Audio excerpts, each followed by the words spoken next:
Hey folks, welcome back. It's good to have you here for some more Humankind.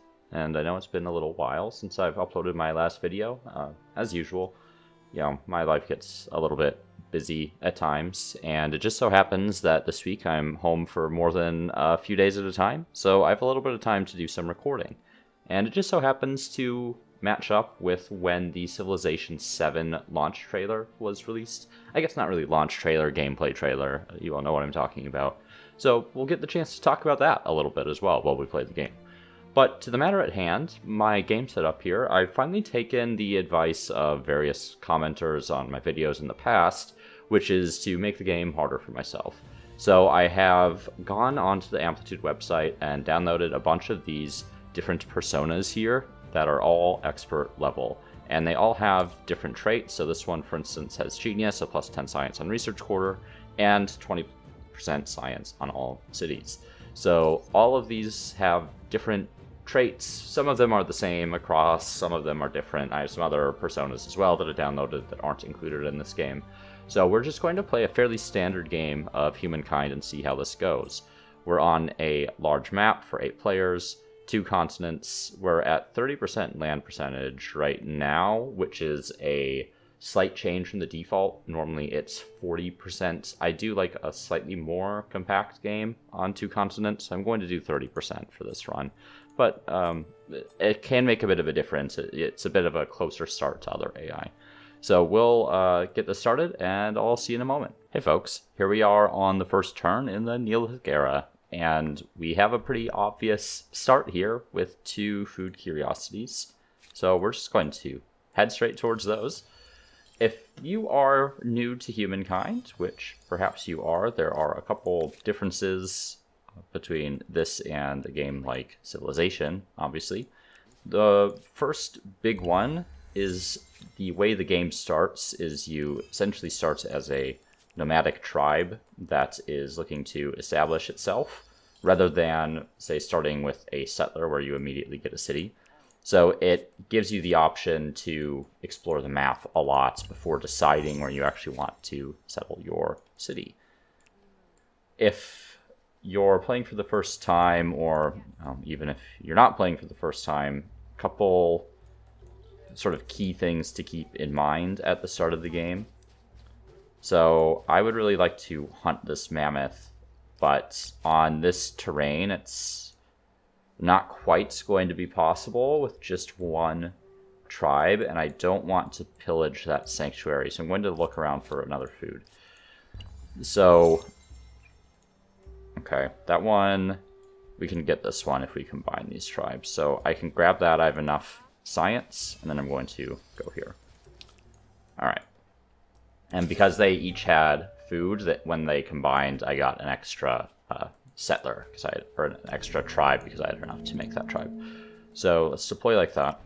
So if you're new to the game, or if you've been playing for a while even, the main things at the start of the Neolithic era to keep in mind about how you're moving your units is, first you want to maximize the amount of movement that you're getting every turn.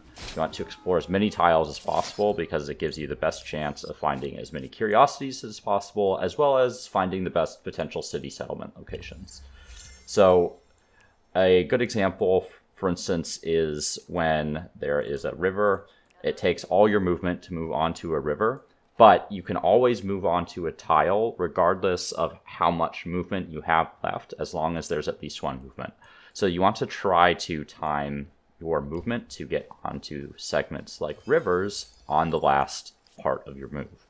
The other thing as well is that elevated areas create line of sight, larger line of sight than lower lying areas. So when you can move up onto elevation, it gives you a better chance of discovering curiosities. So you have an event here. We can do +2 science. I'm going to go for the +20 influence. It's probably the most valuable resource at the start of the game in a lot of ways. I'm just going to keep these units together for a moment.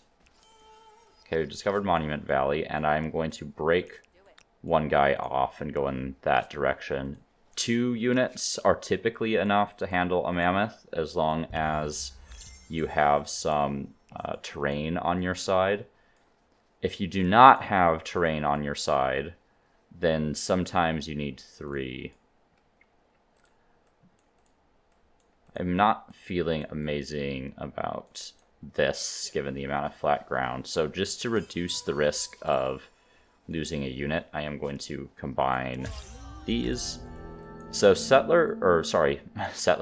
Mammoths are very good in the early game, just because... So I'm going to configure... Okay, I'm losing my train of thought here.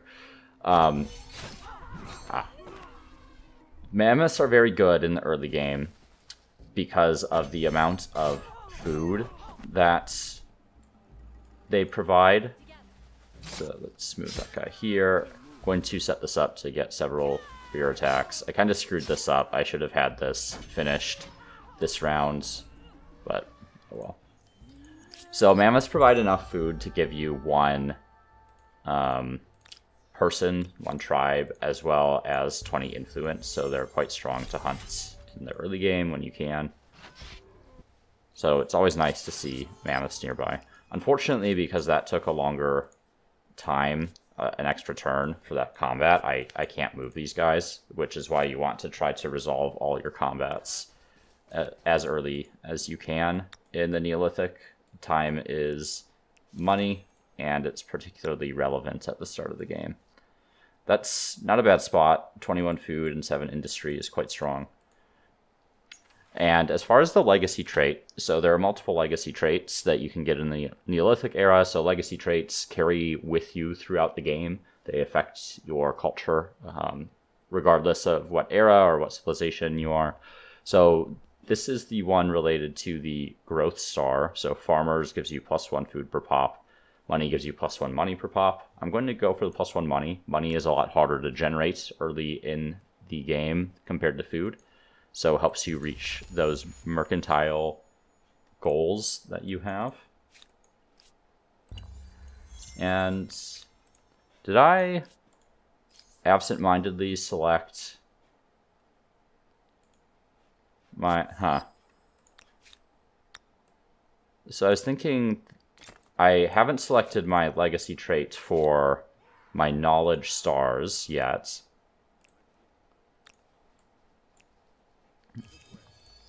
And I'm not sure if I'm actually going to get it, even though I should.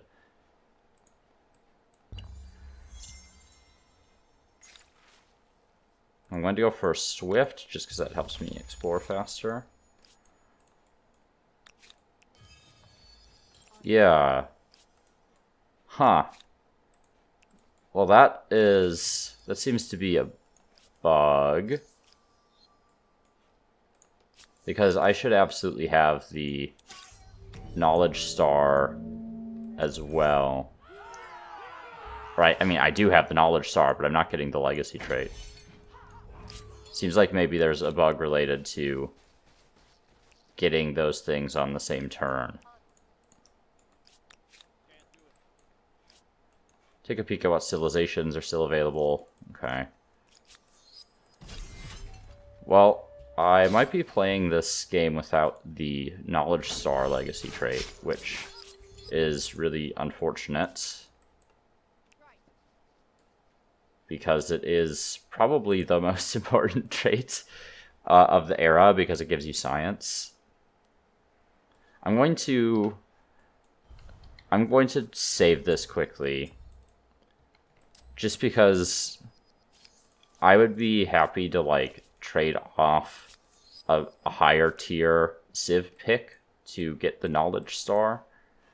And I want to see if crossing over a couple of these gets me that. But if I lose a culture that I want, and I still don't get the star, which I'm not going to, it seems like, yeah.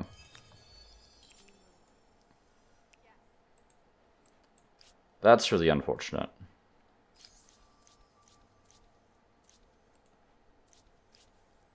Well, I didn't really want any of those anyway. So the...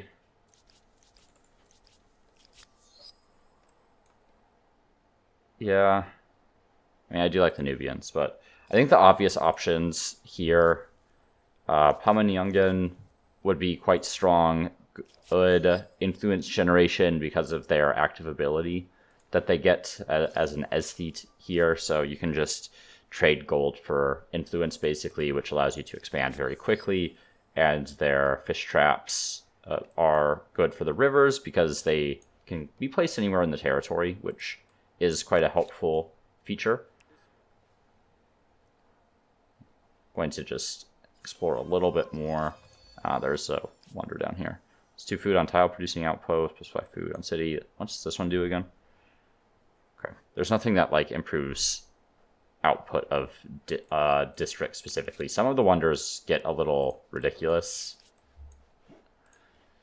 Let's see.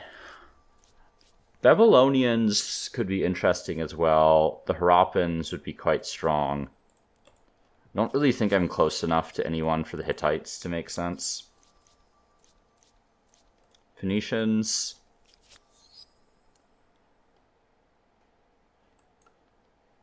Yeah, I wish I had a little bit better vision of the coastline if I were going to play the Phoenicians.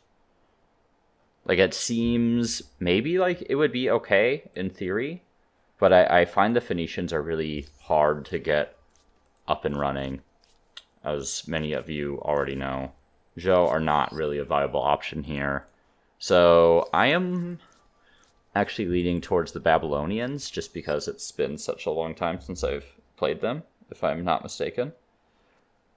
Even though I think the Harappans are probably the ideal pick. I've played so much of the Harappans just because of how strong they are. They're not as good as they used to be because the Fertile Inundations legacy trait has been changed. But still, it would be quite good here. But I do think I'm in a position where I can go for the Babylonians, and that'll help boost my science output a bit, even though I am missing the legacy trait. All right. So one of the big things for this era is collecting the random curiosities that spawn. Really, really important to keeping on top of the early game economy.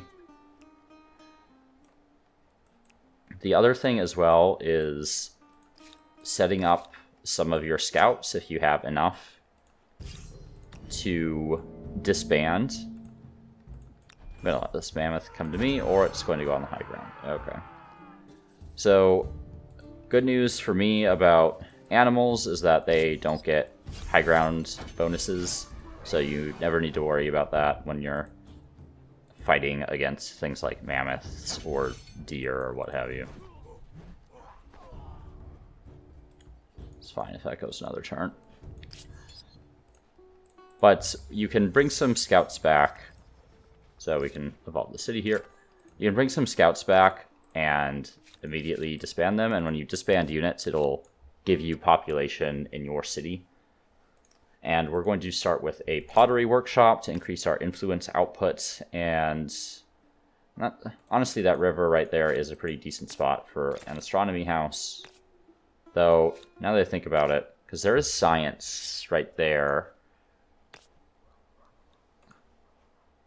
If we started with a farmer's quarter and put the astronomy house on top of that prairie right there with the black soil, that would make sure I don't lose that output when I want to build districts out later.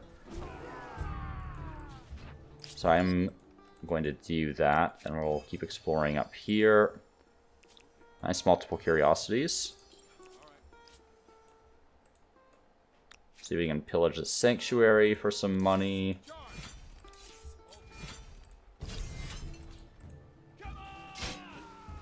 Just let them defend. Actually, I should have just kept them adjacent to each other. I was going to try to get flanking bonuses, but usually the AI is pretty decent at stopping you from flanking if you only have 2 units. Okay, so priority items here. We're going to want irrigation early. We don't have any visible horses. We do have the Mycenaeans up here. I think we're going to go calendar into irrigation, just so we can really pump up population in Babylon. And then we can worry about defense. Alright. Not going to attack that mammoth. That was kind of a mistake last time. Not necessarily a mistake, I just didn't play the fight very well. It's been a minute since I've played Humankind, in case it wasn't obvious. Okay, we discovered another world wonder here. What's this one do again? Okay, flat yields, basically. Flat yields are fine. There's no issue with them, but there are some wonders that will, like, increase the amount of science, for instance, on research quarters. Those are very, very strong to get into your empire early. These are still good early on in your playthrough, but getting the outputs per quarter gets pretty nutty as far as how it scales. Okay, we should really be a little slow on placing down another outpost here. I am thinking about maybe connecting this one here, just because this has some really good industry options. So I'm going to go ahead and place something down there, and that way Babylon will have some good spots for the Maker's Quarters.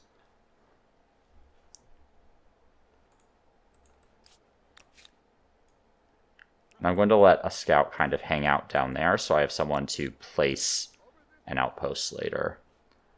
Also, an outpost down in this area wouldn't be that bad. This is actually pretty workable terrain. If I could use these sort of 3 territories for a city, I think that would work okay.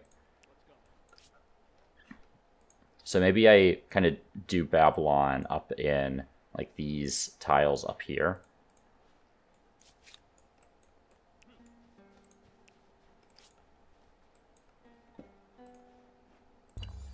Alright, let's explore down this way a bit.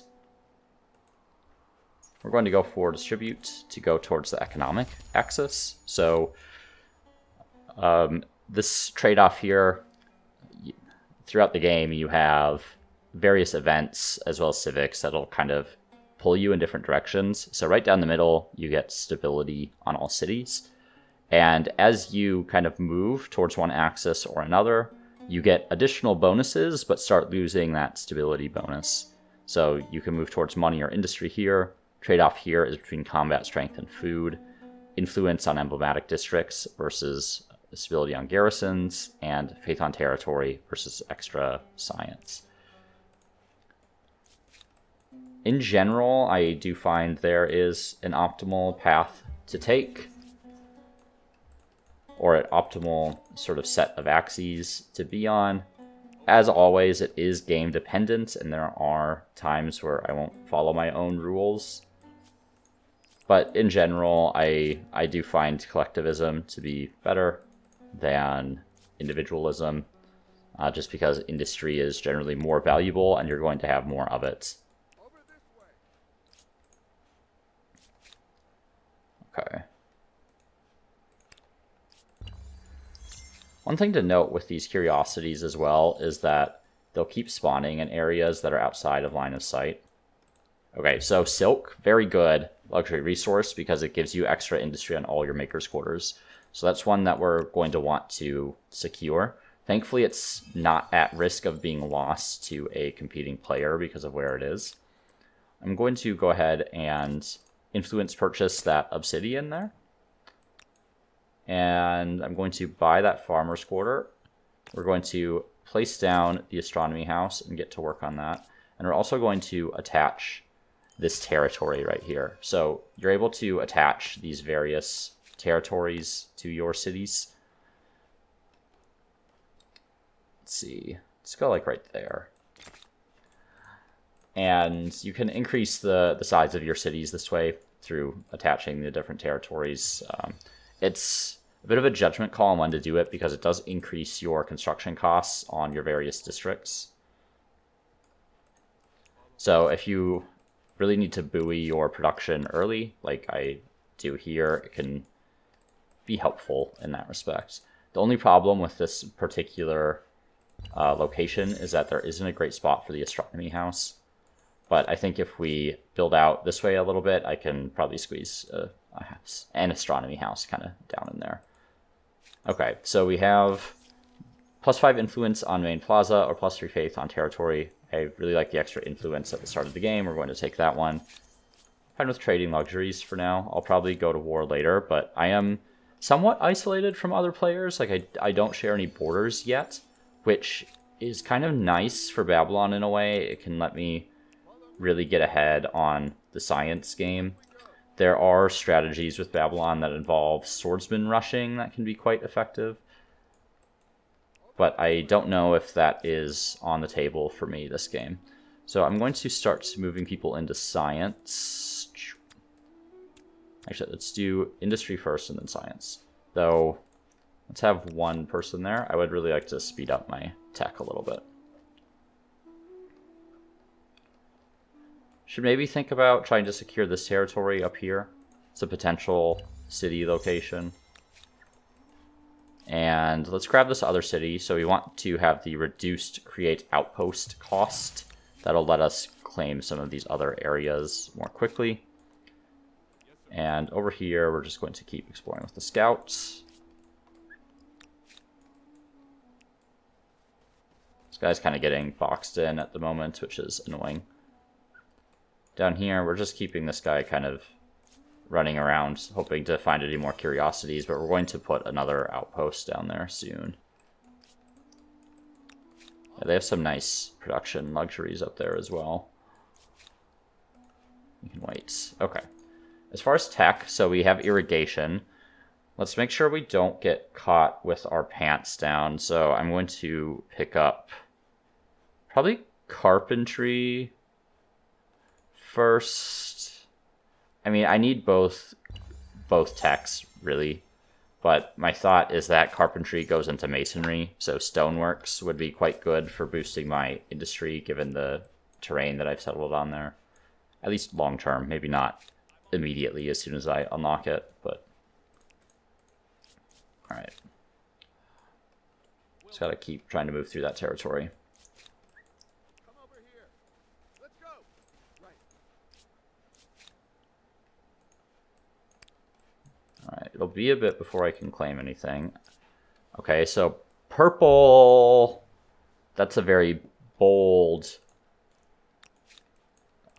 tile claim from purple there. Now, it does keep the other players from claiming it for a bit. I would really like both of these luxuries. Both gemstones and marble are quite good luxury resources. So there's a possibility that benefits me in the long run by keeping players that can easily sort of reinforce that off of that territory.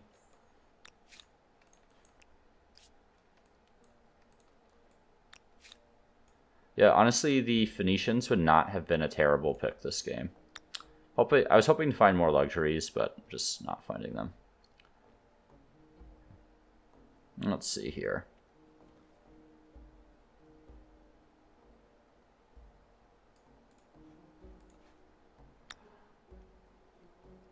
So I'm definitely founding a city down here. The question is, where do I want to put the city center? There are a couple advantages to each. So obviously this gives me a lot more production to work with at the start, but doesn't give me a good spot to place my astronomy house at the start of the game. Or at when the city comes online, I should say. Obviously we're past the start of the game at this point. I'm thinking about maybe up here. 15 food and 8 industry is respectable. Though maybe I should prioritize this area up here first. But I do have another scout coming down that way already, and I'm not as worried about that scout claiming it because the influence cost is going to be really high for them. Yeah, let's just go right there. And back in Babylon, working on the Maker's Quarter. Also going to want flood irrigation. If I had more money, it would be really nice. I'm going to need some units soon as well. Let's grab city defense. So I retreat from that. Unfortunately, that's the only way out for me, is going up through there, so. Unless they attach their territory, and then I can start moving through their territory again, but... Okay. Let's make sure we get rid of this encampment.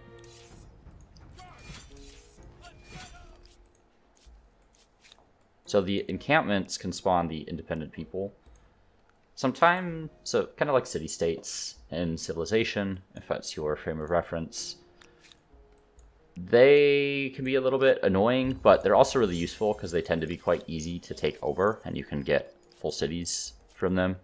So it just depends on the context of your game, whether or not you want to leave those things up or not. In this case, we're getting rid of it. Okay, happy to trade luxuries for the time being.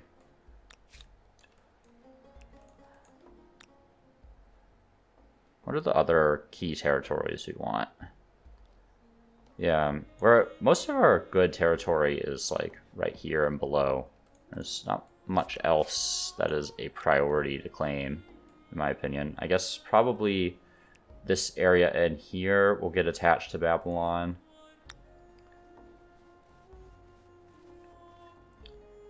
And what would make sense as far as placement?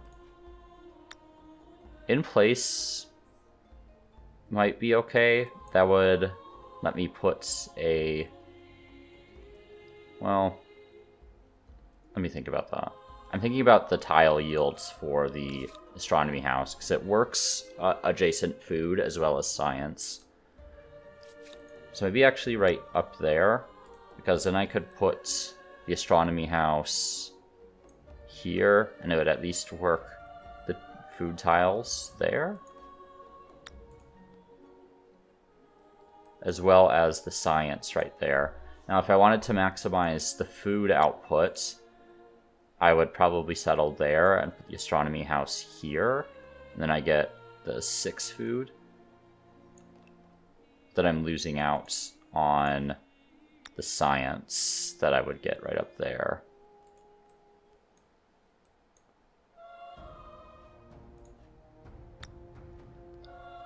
I think science probably slightly more important. I could also settle here and do the astronomy house there. That would give me 3 food and some science. I think that's probably fine. That's also a pretty decent position up on the hill there defensively.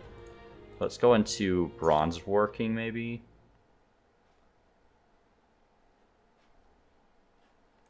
Yeah, so that will unlock the ability to get copper.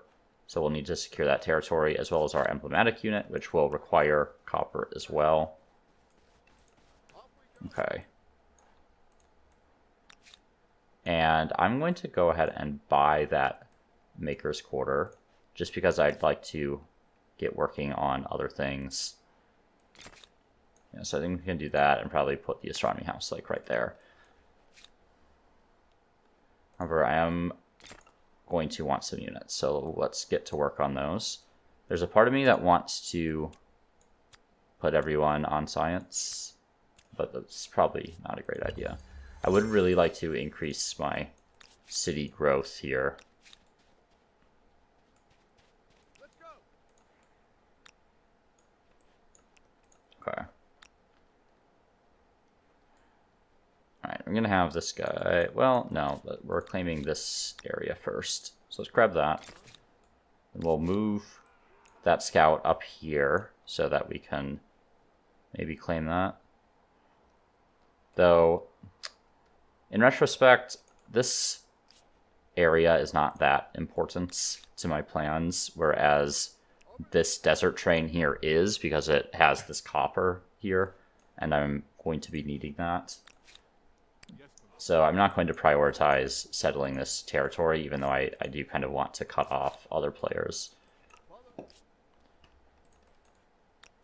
Yeah, these guys are much closer together, and that's usually better it's better for me to be closer to the other players, because then you can kind of beat the AI really, really early through just superior use of military. That's a problem. They're going to start pillaging that outpost, so I am going to need units. No real benefit to me purchasing that, I would say.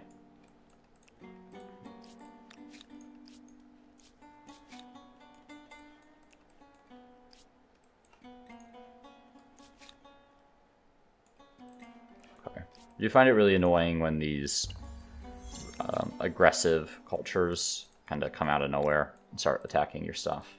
But what are you going to do? Okay. I should probably start saving up influence to found a second city. I need 160. Really makes me wish I were an aesthete. But alas, I am not. Okay. You create a religion, extra faith on main plaza, or the +2 faith on main and +2 on administrative center. I usually go for the extra faith on main plaza. It's more important to get faith output early than to scale it kind of late, and like the difference late game between these two is pretty negligible. So extra faith on main plaza it is. Okay. Anything else to see over here? Doesn't look like it.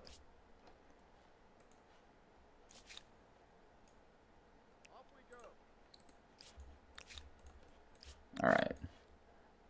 So we're seeing one of the, I wouldn't say problems, I guess problem is an okay word for it here. One of the issues that Babylon has in the game is the amount of time it takes for them to start scaling up, because they don't have like production or like major food outputs. Given the terrain wasn't the best for Babylon, but it is a consistent problem for them. We're going to grab organized warfare. Grab that there. The other thing with sort of science civs that I'm not a huge fan of in Humankind is kind of how they interact with the Aristar system is a little bit annoying. So I'll show you what I mean by that in just a second here, once I look around and figure out if I actually need to respond to this player declaring war on me immediately. I don't see any units nearby.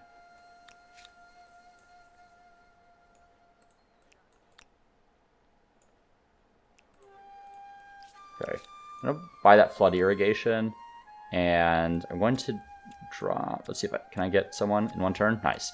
So the thing with the astronomy house is that it increases your food for the number of researchers. So I was trying to get myself to grow in one turn by moving people onto research, because farmers are pretty bad.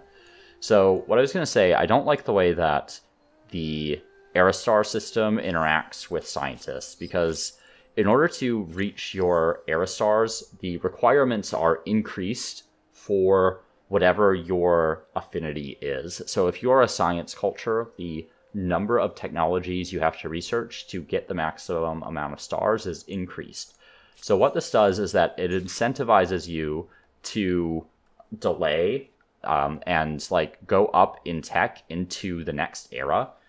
But the problem is then when you enter the classical era, you are then very, very time and efficiency limited in terms of your technology progression unless you choose another scientist culture. So you can end up feeling kind of locked into just playing science cultures the entire game, because you need time in that era in order to build up and progress your empire. So really not a fan of how that works, but what are you going to do? There are obviously some advantages to being a science culture as well. Okay, we're just going to focus fire on that warrior there. I'm going to let that guy continue to defend. Okay.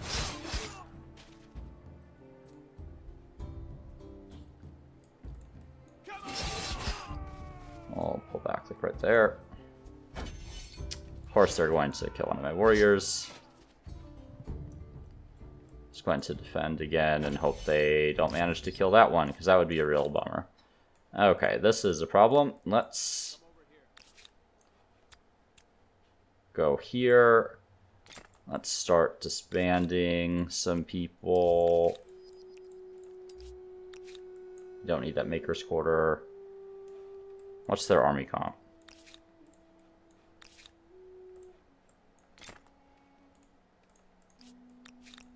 Okay, we're going to pull some scouts in there as well, just so I have some fodder for this fight. Because their units are quite strong.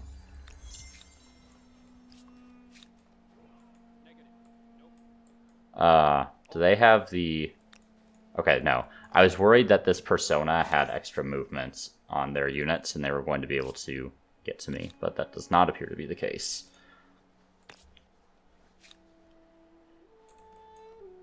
Okay, so thankfully at least one of these warriors survived. Shame they kind of attacked me in a place where I couldn't really take advantage of terrain.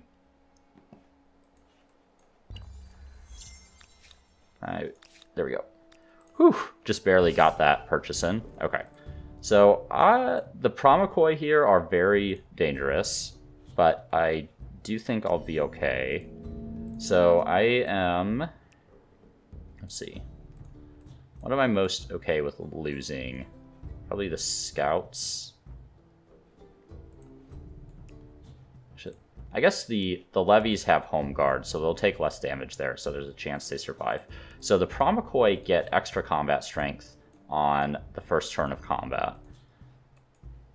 So let's put the levies in the districts. The scouts can go outside of the districts. I'm going to put my archers up here, because it's fairly advantageous terrain. But then my guys are kind of stuck on the water there. So let's do something like that. That way they kind of have to assault me over the river here if they want to attack in that direction. They will have an archer up here at some point, but I'm just going to have to deal with that. Ah, they're down there. Interesting. Weird choice. Okay. Good position for me to take advantage of here. I'm going to go ahead and make that attack. Hope I kill them. No, okay. We'll make an uphill attack there then. That's fine. Meanwhile, here I'm just going to sit pretty and let them run into me. Oh, weird. Why did they come into melee like that? Alright. Make sure we're blocking the different avenues of approach. We want to kill those archers.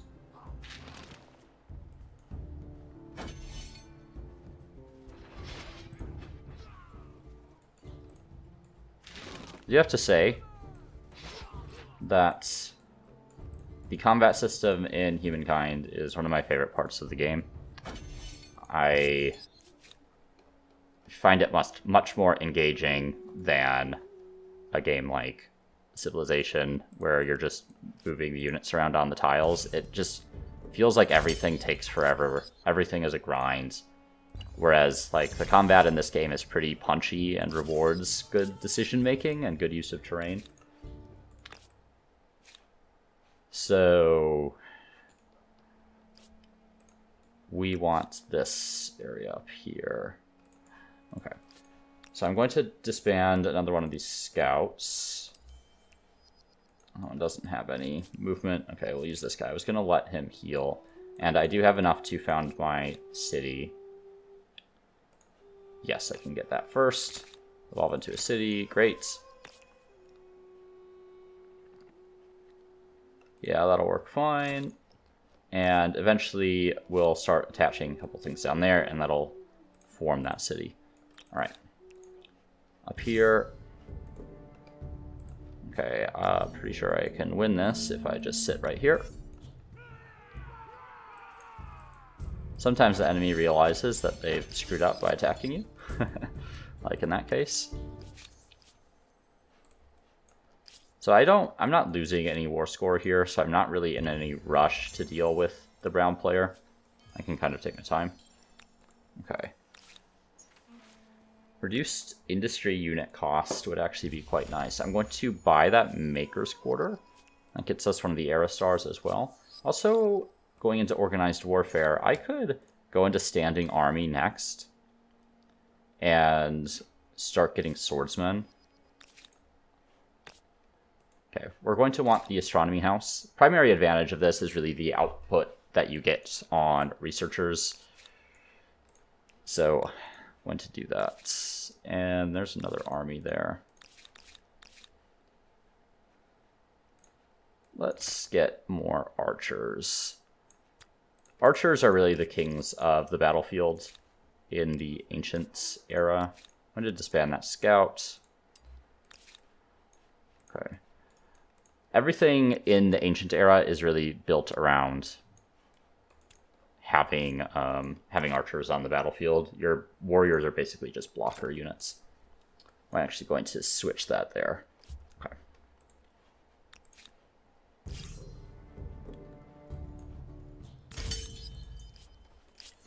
Okay, on turn 32, I feel like I'm going a little bit on the slow side this game. No, come on.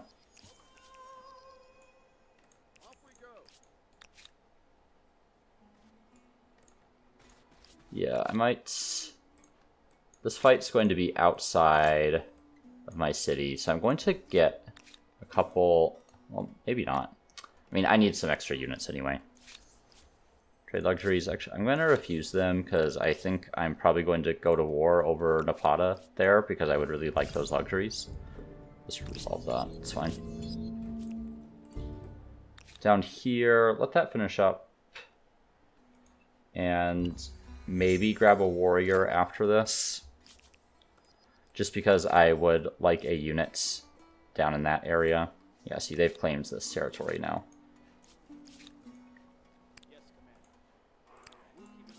But I would like a unit down here to start claiming some more territories. Can I one turn the warrior? Okay, I can. So I'm moving some people back onto science because I would like to make sure I have that up and running. Some decent science outputs. And I'm going to kind of hunt this army over here.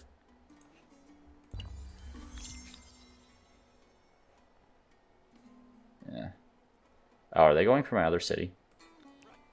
It's really annoying. Okay, so let's get some units up on that outpost there. So these two, I do have the techs that allow my armies to reinforce each other, so I should be fine on that front.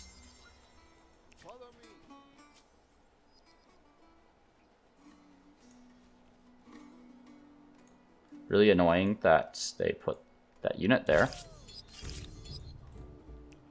Okay. Oh yeah. Why is my flag down there instead of up there?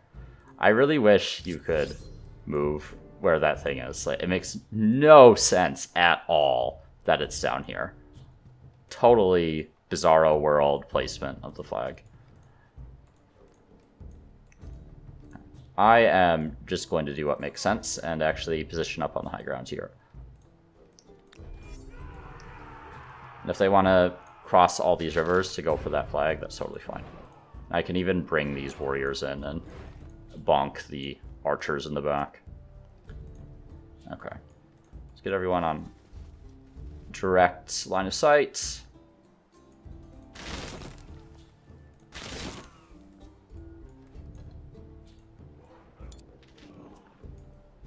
Okay, so those warriors should be able to take care of the archers there. And I'm not going to make any other attacks. I just wanted to clear that Promecoy. Okay, so I'll need to pull that guy back. Ooh, ooh, barely survived. That was a close one.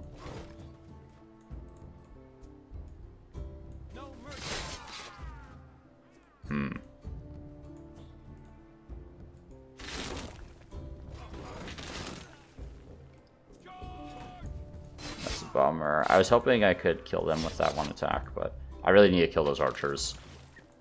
Okay. Oh, they have more people. Not just scouts. Okay. Right. 20 versus 20, 19 versus 20. I actually have better combat attack. Better combat attack. Better attack from the river because I'm getting a rear attack. I'm fine with using the warriors for that. Alright. Okay, another small crisis dealt with. And let's go for learning for that extra science. It'd be really great if I could get swordsmen. Okay. Well, this is an interesting development. We are killing that city. Oh, it's now over there, apparently.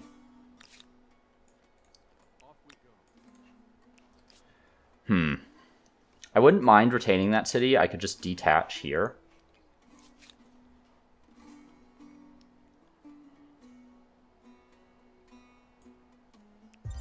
Oh, it could go up, but it's not quite time yet. Just want to get this guy out of my territory. He keeps blocking me, which is very obnoxious.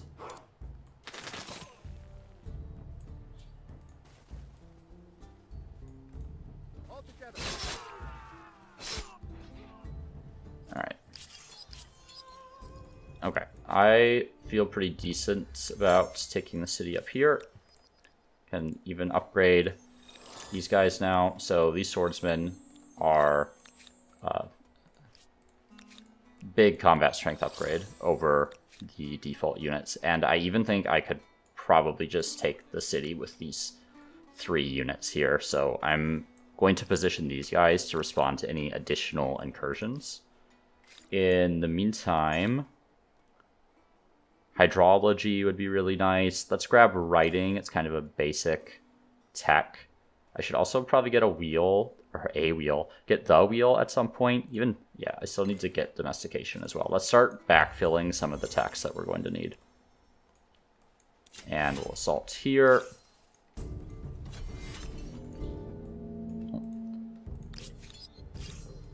So this should be a pretty easy fight. Yeah, there's still levies. They do have high grounds. What I actually should have done is position on the rivers in front and behind this guy so I can get rear attacks attacking into the city. Thankfully, I have a large enough tech advantage here that it's not a huge deal. But yeah, so you can get the rear attack now, and they just collapse pretty quickly because of that. Okay. No more need for aggression here. Just let them attack me. Great.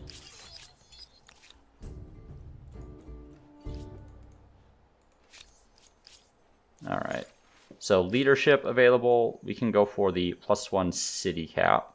Also, I forgot about army composition. I really should have gotten this before. We want professional soldiers for the extra combat strength.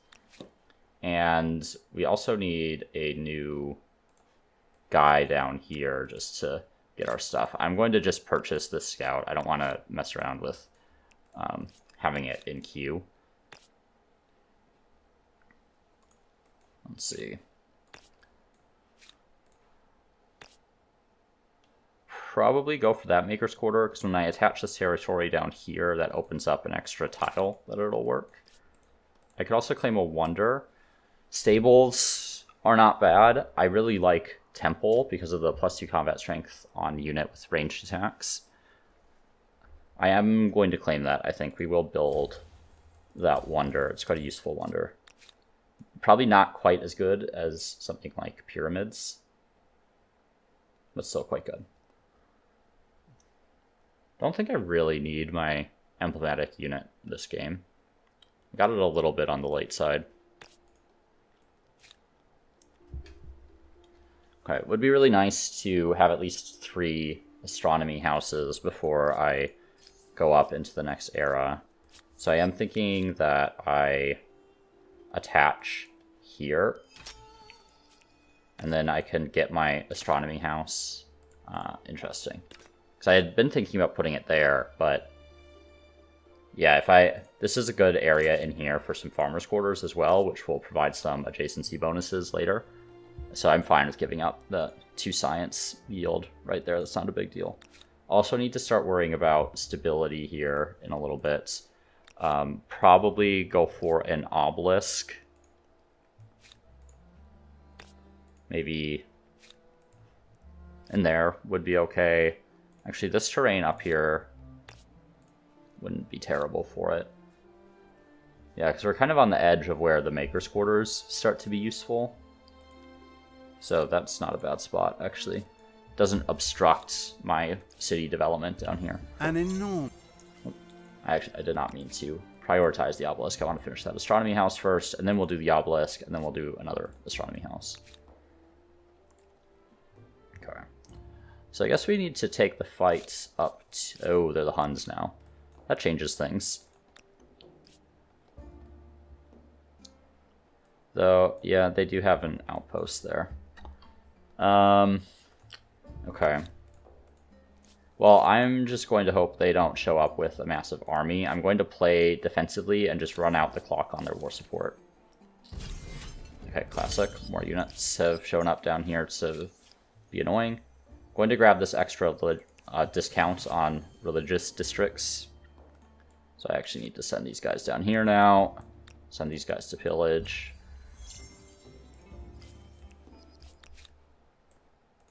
Okay, go for solar calendar, so hopefully we can start getting some more science outputs. Wow, my stability just tanked.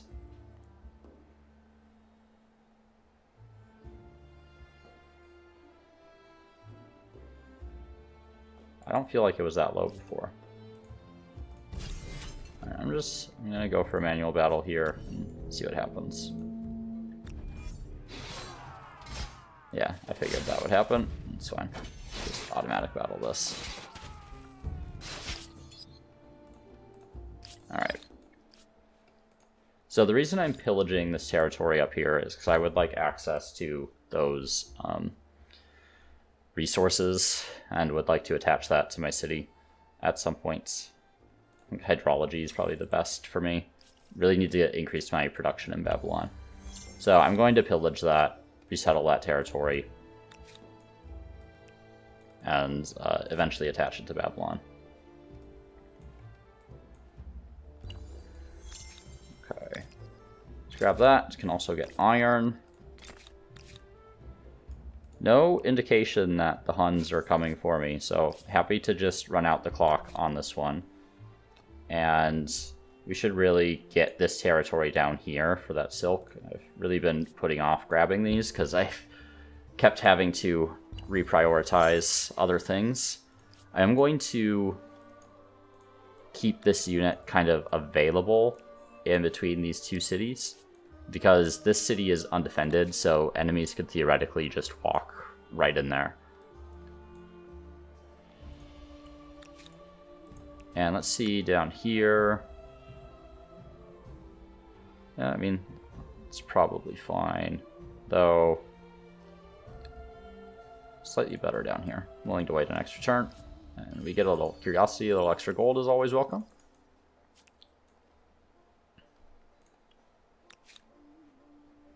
Don't want to be on buyout.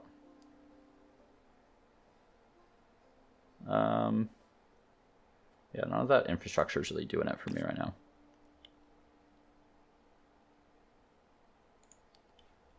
Okay, we'll just finish the astronomy house. We will need watermill.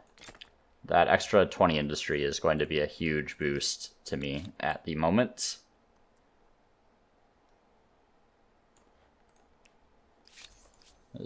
Yeah, seems unlikely to me they're going to access that city. Alright, drop that down there. And then we'll move over to this territory and grab that as well. You know, in retrospect, maybe it was fine that this was attached to Gnosis, but... So I am thinking...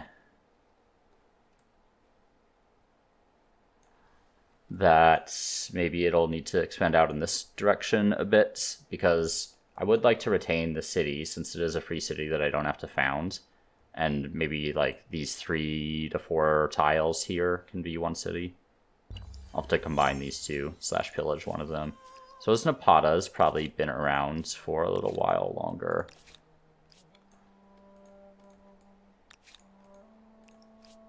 Alright, get that Mercury there. Taking a while for me to get my luxuries online in this game. And okay, make sure we build that, but we're also going to attach here because we do want to make sure we have at least 1 turn of production into the astronomy house. Whoa, what happened there? Okay, so if you don't know already, the production, how should I say this? The emblematic quarters that are available in your current era become unavailable when you choose a new culture, unless you've already put at least 1 turn of production into building them. So you can kind of keep them in your queue and juggle your queue around as needed. Humankind is actually quite a large city there, larger than I would have expected. 2, 3, 4, 5, 6, 7. Okay, so everyone's picked a culture already, so these are the cultures that are left. I think I can maintain Babylon for slightly longer here. And I should consider... I don't have any grievances against the Carthaginians. I'm going to be going to war with them at some point. And as far as like finishing out my Aerostar texts, I'm going to start just getting the cheap ones to actually give me some time in the next era to research texts, because I am thinking about not taking the Greeks, which means I'm going to have a very fast era. I'm a big fan of the Achaemenids, who I play all the time, but the Morians might actually be a decent pick for me here. Could I benefit much from the Nazca? I feel like, because I have natural wonder there, there's a natural wonder here. I feel like I found one more. I don't know if 2 wonders is really worth it for Nazca, though, given their positions.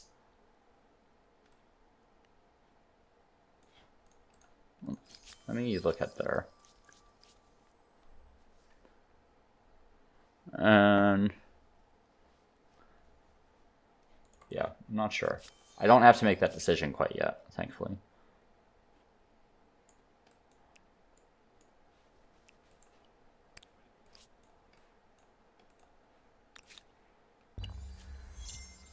Let's see. What's a good option here? Probably close to my existing city. Though, I feel like over here... Am I really going to be able to build an astronomy house in this territory? I think the answer is no. So I don't think it should be a priority consideration in terms of where I'm going. That's a decent spot there, actually. Great. Oh wow, really nice harbor down there.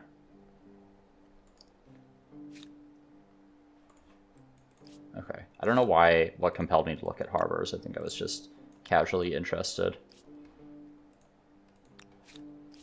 Alright, let's force this guy to surrender. So obviously we want the city.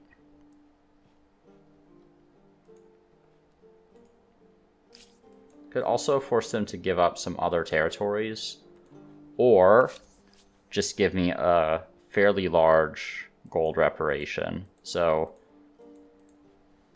I could take that one, or just let myself get some extra gold. I think I'm going to force them to give up a territory that'll kind of give me forewarning of their troop movements. But the rest, yeah, I can't even take the rest anyway. Also has a little bit of copper, which will boost me a bit once I start building some of these forges. I'm actually going to purchase this water mill with my extra money to help buoy my industry here.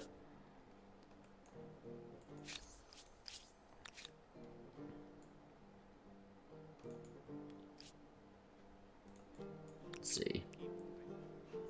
Just going to hang out there for a second. I do want to claim this. It's not a super high priority area. It's kind of weird terrain, but it is nice to have a wonder. Down here,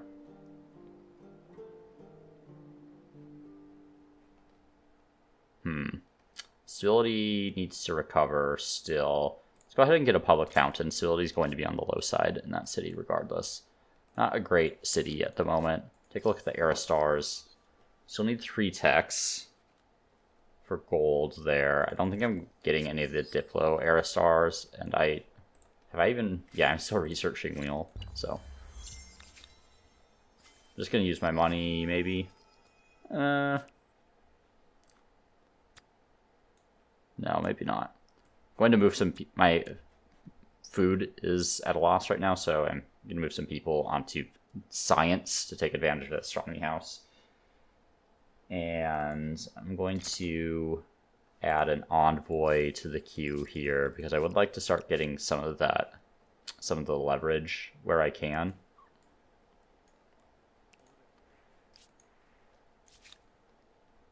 Down here, we can start moving these guys back, and let's start grabbing those. Okay, need another turn for the copper. I feel like I should just surprise war purple and just take Napata. I'd like both of my armies to be there, but I'm going to put this guy in auto explore. I don't want to micromanage them. I find it tedious micromanaging pickups like that. Also, reason that I hated religious victories in Civilization 6. Too much micromanagement. It's a bit of a fun killer for me. Okay. I would like to round out this army here with another swordsman, I think. Once you get into the classical era, the balance of power really shifts in favor of melee units because of the power of the swordsman, and because there's no generic upgrade for... Oh, they're attacking my envoy. And there's no generic upgrade for the archer. So it makes melee a lot better by comparison. Okay. I never grabbed this today. Probably leadership is going to be the one that makes the most sense as usual. City cap is one of the most valuable resources in the game. Do they systematically refuse things? Probably. They're going to just keep going to war with me every time they can, is my guess. We'll worry about them later when they're not the Huns and when we have a relative military advantage. So, last tech, I think, that I need. Yeah, I just need one more tech here. We could get another 3 population, that would be great, or another 2 districts. Which I should get. That horse ranch counts as a district. And also, this counts as a district, if I'm not mistaken. Yep, so just need 1 more there. So 1 more turn, and I'll get 2 more stars, and then I think we can go into the next era. Or sorry, not 1 more turn, because I need 3 turns to research one of these. I might go for fortifications, just because I am worried about the Huns. I'm not going to be building any research quarters quite yet.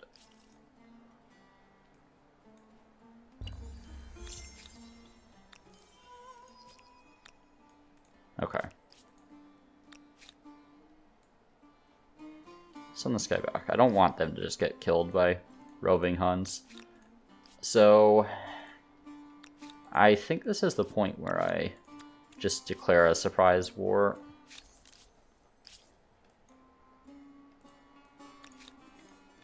I'm worried about war score running out too quickly, though.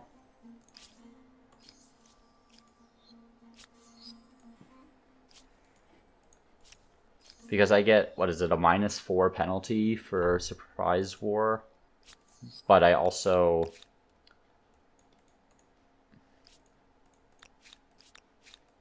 get the same benefit for having that city occupied.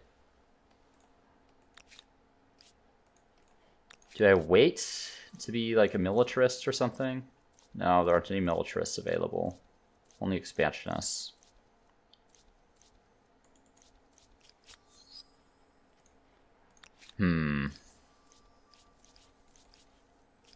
I would just like more targets than this. And maybe I ignore them for the time being. Just focus on the Huns.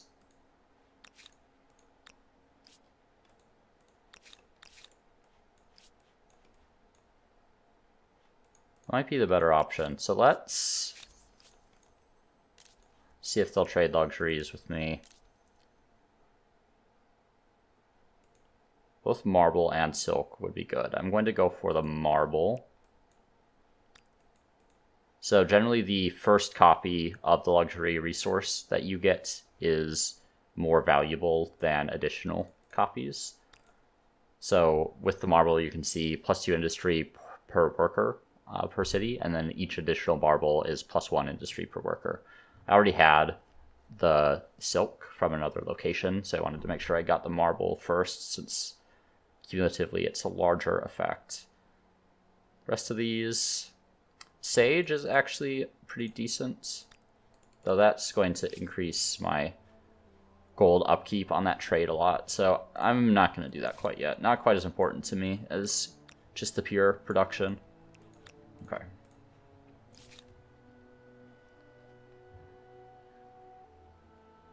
What would I like down here? Forge is good. Lumberyard is good. That would probably be worth building at some point. Also thinking about getting temple in here somewhere, just to help with stability.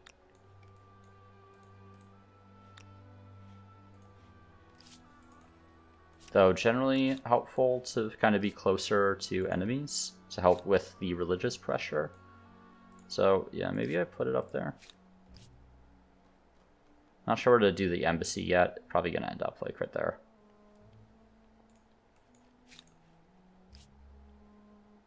Yeah, I think that's fine. So let's finish the forge first, then we can start working on that wonder.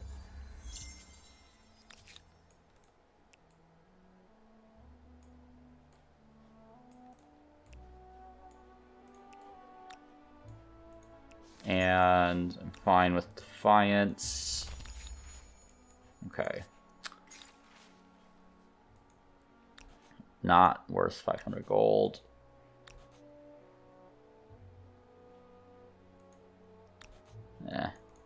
-1 pop.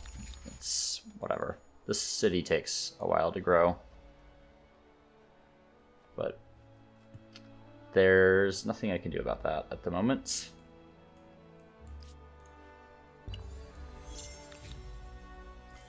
Okay, so there's fortifications.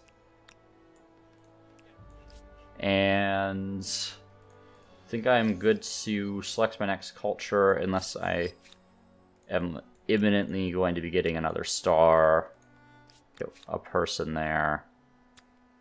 Yeah, it's not happening. I was looking at maybe if I could get that growth star pretty soon, but that's not going to happen. Would need how many more turns? Would be 2 more turns for the aesthete star. Maybe another 300 fame. Might be worth it. So we could start on probably philosophy while I go towards that. And I could also do this, which will slow Temple of Artemis, but they want to share maps. Sure, for now.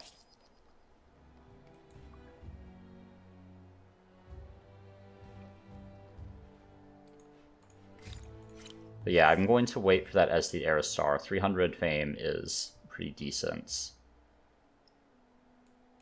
And then I can also get that growth star here by moving my guys around. It does slow the Temple of Artemis, like I mentioned, but I am okay with that. Because ultimately the game is about trying to accumulate fame. Now I can probably move some of these guys off. Yeah, nice.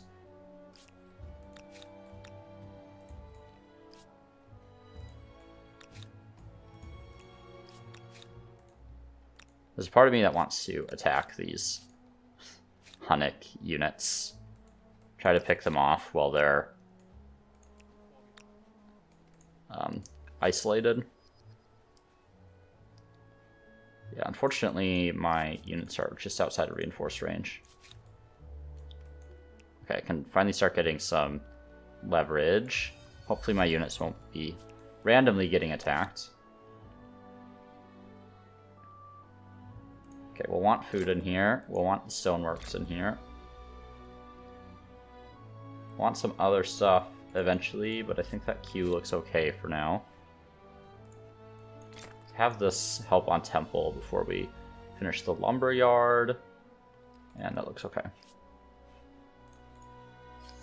Alright, and then one more turn for the aesthete star and for the agrarian star. Debate and... Great. So that's quite a bit more fame there. No. No, please don't block me. Why did you do that? Oh my god. I really hate that the AI just tend to run around with random units like that. I think we can do that.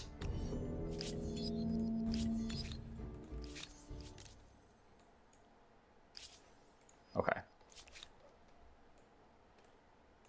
We're going to go up in this direction here, and let's think about next culture. So I had mentioned the Nazca. I do have 2-ish wonders. So there's one that's actually in my territory here, and there's one that's up here. So the main appeal of the Nazca is this +1 bone, or sorry, the Nazca lines. No, yeah, I'm getting myself mixed up here. Written in the land, the +1 bonus emblematic district on territories containing a natural wonder. So that means for these 2 territories here and here, I could get an extra district. The problem is neither of these territories are particularly appealing to build districts in. Like, this is very terrain limited, and this one has really shit yields. So I don't think the Nazca makes sense. The Achaemenids are a favorite of mine. I do think they'd be good here. I think they're good in virtually every situation because, like, everything about them is very well-rounded. But I actually think this game would be decent for the Morians, so I am going to take them this time around, I think. The influence on emblematic districts is nice. The Stupa is nice, will help me continue generating science as well as increase my influence output, and the Samnahai is quite a good unit, albeit a little expensive, but will help me kind of counteract the ability of the Huns to roll over me. So that's going to be my choice this time around. Let's grab that, and we'll start on the rhetoric. Great. So we'll end the turn here and the episode here. Really appreciate you all tuning in. Hopefully somewhat interesting starts. More defensive than I usually am. But we'll see how the rest of this game goes. So thanks a lot, and I'll see you soon.